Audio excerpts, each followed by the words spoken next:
तहफ़्फ़ुज़े दीन का कारवां रवां दवां, उलमा का साथ दो, आओ सब के सब यहाँ जाता है। अभी 10 तारीख को एक बहुत खूबसूरत प्रोग्राम था उत्तर प्रदेश के बॉर्डर के करीब, बिहार और उत्तर प्रदेश के बॉर्डर के करीब। वहाँ हम एक प्रोग्राम में गए तो वहाँ पर उस प्रोग्राम में 70% तकरीबन 70-75% हमारे यादव भाई थे उस प्रोग्राम को कामयाब करने। जो जमीन दी थी वो यादव भाई थे, पिंडाल जो बनाया था और झाड़ू लगाकर साफ करके फर्श वगैरह ये सब कारपेट बिछाना ये यादव भाई ने काम किए पूरे। उनको ये था कि एक मौलाना साहब आएंगे जो हमारी ग्रंथ को भी बोलते हैं, हम भी सुनेंगे और कुछ मोहम्मद की जीवनी के बारे में भी सुनेंगे। तो उनमें से किसी शख्स ने, कोई शख्स था जो एक एतराज भी लिख करके लाया था। उनको होगी गलतफहमी, मिसकॉन्सेप्ट, मिसअंडरस्टैंडिंग हो गई होगी। उन्होंने ये लिखा था कि हम बहुत रिस्पेक्ट करते हैं, हम जितना अपने प्रभु राम को मानते हैं उतने ही आपके नबी को मानते, मोहम्मद को मानते हैं। इसलिए आज हम लोग सुबह से झाड़ू लेकर साफ सफाई में लग गए हैं और आपके प्रोग्राम को सुनना चाहते हैं। कुछ गलत फहमी है मौलाना, जरा बताइए। हमने कहा पूछिए। तो उन्होंने खैर वही उसी में लिख करके दिया था। तो पहले ही बोल दिया था कि कुछ पूछना है। हमने कहा जरूर कोई भी चीज पूछ सकते हैं हमारे टॉपिक के ताल्लुक से। तो वो लेकर आए थे। उन्होंने कहा कि जरा इस सवाल का जवाब, आप लोग बोलते हैं कि मोहम्मद रसूलुल्लाह सेल्फ डिनाइल थे, मोहम्मद रसूलुल्लाह लतसिलुर रहमा थे, मोहम्मद रसूलुल्लाह तुक्सिबुल मादूम, गरीबों को बेरोजगारों को रोजी देते थे, आप सिला रहमी करते थे, आप भूखों को खाना खिलाते थे, आप नंगों को कपड़े पहनाते थे। तो फिर आप अलैहिस्सलाम जिहादी कैसे थे, जिहाद क्यों करते थे? हमने कहा यह खबर कहां से मिली आपको कि मोहम्मद रसूलुल्लाह बड़े जिहादी थे? बोले वो हिंदू को नहीं देख सकते थे, बहुत मारते थे, बहुत कत्ल करते थे, इस तरह की बात है। और दलील में आयत लेकर आए थे वो, या अय्युहन नबिय्यु हर्रिज़िल मुअ्मिनीना अलल क़िताल, ये दलील पेश की थी उन्होंने। बोला ये आपके कुरान में है मौलाना। हमने कहा बहुत अच्छी बात है कि आप ही की तरफ से बात आ गई, कम से कम पूछा तो मैं आपको जो लोगों के गलत तरीके से, लोगों के तरफ से जो नफरत फैलाई जा रही है, मैं उसको क्लियर करता हूं आपके सामने, मुझे मौका मिला। हमने कहा कि हाँ, इसका मतलब यह है या अय्युहन नबिय्यु, ए नबी, हर्रिज़िल मुअ्मिनीना, मुसलमानों को उभारिए, अलल क़िताल, कत्ल करने पर, जिहाद करने पर, लड़ाई करने पर। हमने कहा इसमें यह लिखा है, लेकिन इसका आगे पीछे अगर आप नहीं पढ़ेंगे तो आप नहीं समझ सकते, टॉपिक को नहीं समझ पाएंगे आप। हमने कहा एक बात बताइए, अगर हम कुरान करीम के आगे पीछे समझाते तो हो सकता है कि उनको 50% समझ में आए, 50% ना आए। उसके बाद हमने श्रीमद् भगवत गीता का सहारा लिया। गीता के कुछ श्लोक मैंने पढ़े, मैंने उनको पढ़कर समझाया। हमने कहा कि गीता महाभारत का एक हिस्सा है, चैप्टर समझिए एक तरह से। आपको पता है महाभारत क्यों वजूद में आया था? तो बहुत से लोग बोले बहुत मशहूर है, कौरव और पांडवों की लड़ाई। कौरव पांडु जानी दुश्मन नहीं थे, कोई रिलेटिव थे, रिश्तेदार थे, बहुत करीबी रिश्तेदार, भाई भाई भाई, अपने भाई सौतेले भाई। कौरव पांडु, बाप एक ही, मां अलग अलग। उस जमाने में ऐसा होता था, आज भी होता है। किसी की दो बीवी है तो उसके दो बच्चे, आपस में लड़ाई हो, कौरव और पांडवों की। हमने कहा कि सच पर कौन थे, हक पर कौन थे? तो हक पर तो वो कहेंगे कि हक पर तो पांडु थे, 5 भाई थे। उनमें शार्प माइंड, जहीनदार अगर कोई था तो उसका नाम अर्जुन। हमने कहा एक बात बताइए, अर्जुन का मन बदल गया था, लड़ाई हो रही थी, खूब लड़ाई हो रही थी। कहां? हस्तिनापुर में, कुरुक्षेत्र के मैदान में। धर्म क्षेत्र कुरुक्षेत्र समवेतायुत्सवः, लड़ाई हो रही। अचानक सडनली, फौरन अर्जुन ने अपने तीर को, धनुष को रखकर अपने उसकी सवारी के पीछे बैठ जाते और कहते हैं कि मैं लड़ाई नहीं करूं। अपने भाइयों से कहते हैं मैं नहीं लड़ूंगा। भाई पूछते क्यों नहीं लड़ेंगे आप, क्यों नहीं लड़ाई करेंगे, ये हमें जान से मार देंगे। तो कहा कि नहीं मैं लड़ाई नहीं करूं। उसके बाद देखिए कौन आता है, कोई पैरवी एमएलए एमपी नहीं करते, कोई नेता नहीं करते, या कोई समाज का मालदार तबका नहीं करता, बल्कि पैरवी के लिए कौन आते, फौरन ईश्वर आते। कौन, कृष्ण जी आते। उस वक्त का भगवान परमात्मा कौन, कृष्ण जी। विष्णु के 8वें अवतार कृष्ण जी हैं। फौरन कृष्ण जी आकर बोले कुतस्तवा कश्मलिदम विस्मे समुपस्थितम अनार्य जुष्टम कीर्ति कर्मजुनः। अर्जुन तुमने हथियार क्यों डाल दिए, किस वजह से, तुम अक्लमंद हो या तुमको मुक्ति मिल गई या तुम डर गए इससे सामने वालों से। तो उन्होंने कहा कि माते परमात्मा हमसे ये मुकाबला नहीं हो सकता, हम नहीं लड़ सकते। क्यों नहीं लड़ सकते, कृष्ण जी कह रहे हैं, अरे गए इंसान नहीं मेरे हिंदू भाइयों, कृष्ण जी कह रहे हैं कि अर्जुन कुतस्तवा कश्मलिदम, बताओ मुझे what is reason and to put down your bows and arrows, what's reason, क्या वजह है। Are you intelligent person, क्या तुम बड़े अक्लमंद समझते अपने आप को। उन्होंने कहा कि नहीं, मेरे सामने मेरे गुरु हैं, मेरे सामने हमारे कजन्स हैं, मेरे सामने मेरे चचा का लड़का, मेरे सामने मेरे वो भाई दुर्योधन उधर है, मैं नहीं लड़ सकता अपनों के खिलाफ। अपनों के बीच में खून कैसे बहा सकता हूं मैं। तो श्री कृष्ण जी ने क्या कहा अर्जुन को कि अर्जुन इस वक्त ये तुम्हारे दोस्त या तुम्हारे रिश्तेदार नहीं है, ये इस वक्त सिर्फ एक शत्रु है, ये इस वक्त एक राक्षस है, ये इस जमीन पर राक्षस की शक्ल में इंसान है। इनका खात्मा तुम्हारे लिए जरूरी है। अगर इनका खात्मा नहीं होगा तो राक्षस जिंदा रहेंगे। इन्होंने तुमको लूटा, तुमको बेघर किया, तुम्हारे हक हुकूक नहीं दिए, इसलिए तुमको तलवार उठानी पड़ेगी।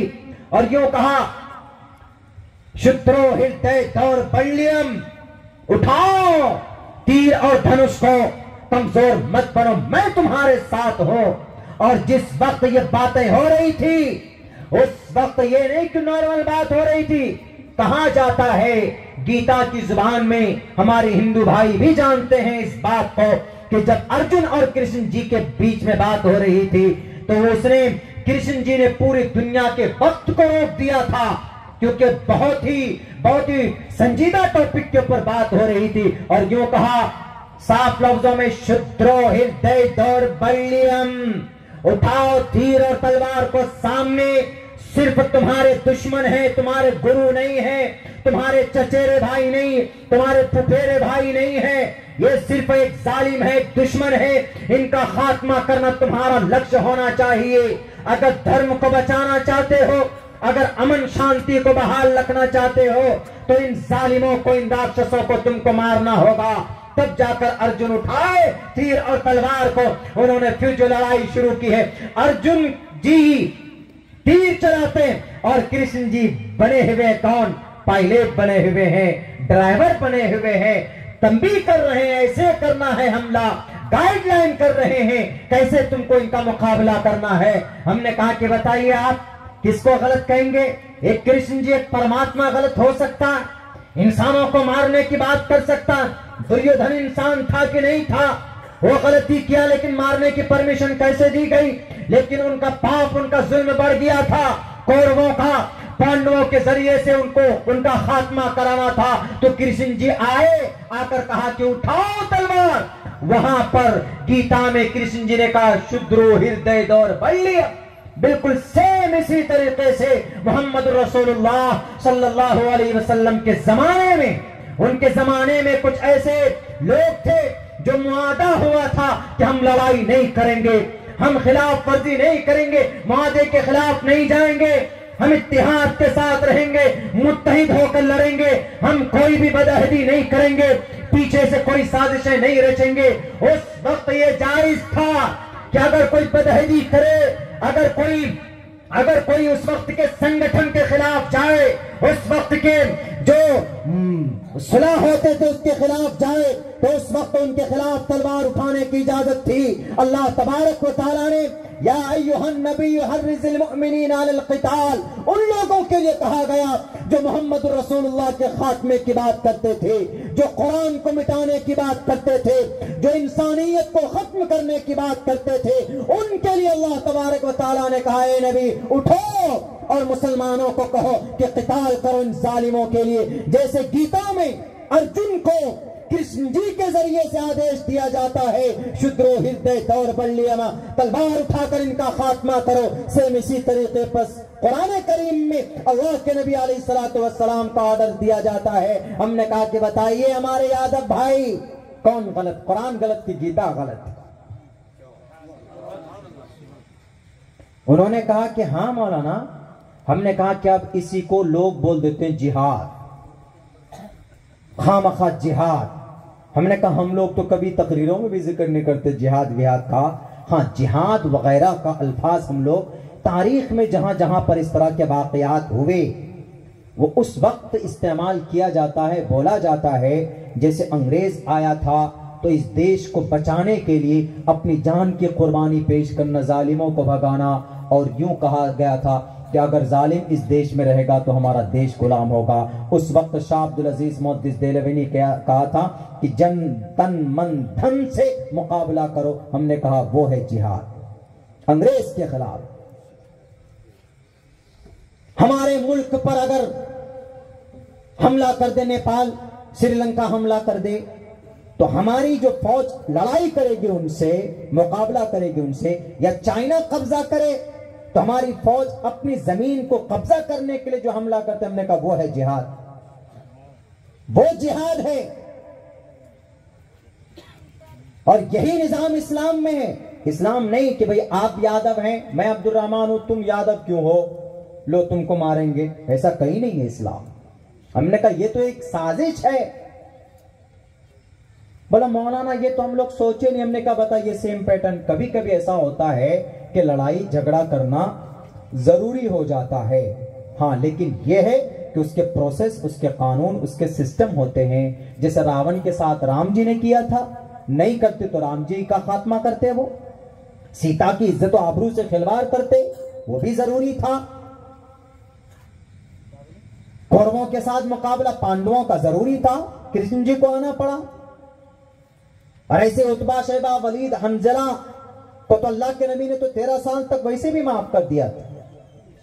उन्होंने चढ़ाई की, आप अलैहिस्सलाम ने दिफा किया, आप अलैहिस्सलाम ने अपने आप को बचाया। हमने कहा कि अल्लाह के वास्ते, अल्लाह के वास्ते, हमारे किताब के ऊपर, खुदा के वास्ते नबी पाक अलैहिस्सलातु वस्सलाम को बदनाम करने की कोशिश मत करो जनाब। सैकड़ों वाकयात हैं, कुरान नहीं वैदात में, जहां इस तरह के वाकयात पेश आए। दुर्गा माता, दुर्गे जी का, दुर्गे माता का पूजा हुआ। अभी शिवरात्रि नवरात्रि के अंदर हमने किया, उसमें दुर्गे माता का नाम पड़ा है राक्षस को मारने की वजह से, दुर्गम राक्षस को मारने की वजह से दुर्गा नाम पड़ा, वरना नाम असल में भगवती मां है, दुर्गे माता का रियल नाम इसलिए दुर्गा पड़ा उनका क्योंकि राक्षस था। कौन? वो दुर्गम राक्षस। नहीं खात्मा होता था किसी से, वहां लड़ाई करना जरूरी था, तो भगवती मां ने अवतार लिया, तो दुर्गम राक्षस का वध किया, तो दुर्गा नाम पड़ा। बताइए अगर अब्दुल्ला झूठ बोलता है, ये कहानी नहीं है, ऑथेंटिक किताब की हकीकत है जो इन मीडिया वालों ने दबा के रखा हुआ है। मेरे कैफ अल्लाह के नबी अलैहिस्सलातु वस्सलाम किसी के दुश्मन नहीं थे। आप अलैहिस्सलातु वस्सलाम सबके लिए बहुत ज्यादा मुतफक्किर। आप अलैहिस्सलाम ये चाहते थे एक एक इंसान स्वर्ग में जाने वाला, जन्नत में जाने वाला बन जाए। और कोई दूसरा मकसद आप अलैहिस्सलातु वस्सलाम का नहीं था। न जिहाद, न क़िताल, न लड़ाई, न दंगा, न फसाद, न कोई जुल्म ज़्यादती। बहुत से लोग बोलते हैं कि नहीं जी आपके मोहम्मद रसूल। चूको स्टार आला क्वालिटी के उम्दा लजीज चॉकलेट्स, उलमा हुफ़ाज और तिजारत करने वालों के लिए बेहतरीन मौका। चूको स्टार औरंगाबाद। मजीद तफसीलात के लिए अभी कॉल करें। मदारिस और मकातिब वालों के लिए खुशखबरी। मुफ्ती अरबियन ड्रेस, अरबी जुब्बा, शाया, तोब और सदरी। हाफिज आलिम फाजिल मुफ्ती बनकर फारिग होने वालों और मकतब के बच्चों के लिए एक नया तोहफा। सालाना प्रोग्राम में इनामात देने के लिए एक अनोखी चीज इंडिया में कहीं भी हासिल करने के लिए अभी कॉल करें। मुफ्ती Arabian dress, Ibrahimpura, Bhopal, India. Online Darul Uloom Farooqia international 11 साल पुराना ऑनलाइन इदारा। आइए अब अपने छोटे बड़े और घर की ख्वातीन को घर बैठे ऑनलाइन तालीम हासिल करा सकते हैं कि हमारे यहाँ ऑनलाइन नाजरा, हिफ्ज़ व तजवीद, उर्दू, आलमा कोर्स, तर्जमा कुरान कोर्स, हदीस कोर्स, सिरात मुस्तकीम कोर्स वगैरह बहुत से कोर्सेज हैं। तफसीलात के लिए राब्ता करें 7860617983। तहफ़्फ़ुज़-ए-दीन मीडिया की लाजवाब कोशिश, मिक्स मैसेज अब नए अंदाज में, जहां आप देख सकेंगे ईमान और अक़ीदे को मजबूत करने वाले दिलचस्प कार्टून्स का एक नया सिलसिला। हम ले चलेंगे आपको कार्टून्स की एक खूबसूरत दुनिया में। कुफ्रिया और शिरकिया कार्टून से अब मिलेगा छुटकारा। अब होंगे और भी दिलचस्प और मजेदार सिलसिले। हम खूबसूरत नज़्में, दिलचस्प वाक़यात, दुआएं और बहुत कुछ सिर्फ किड्स मैसेज पर। जल्दी करें और अभी सब्सक्राइब करें और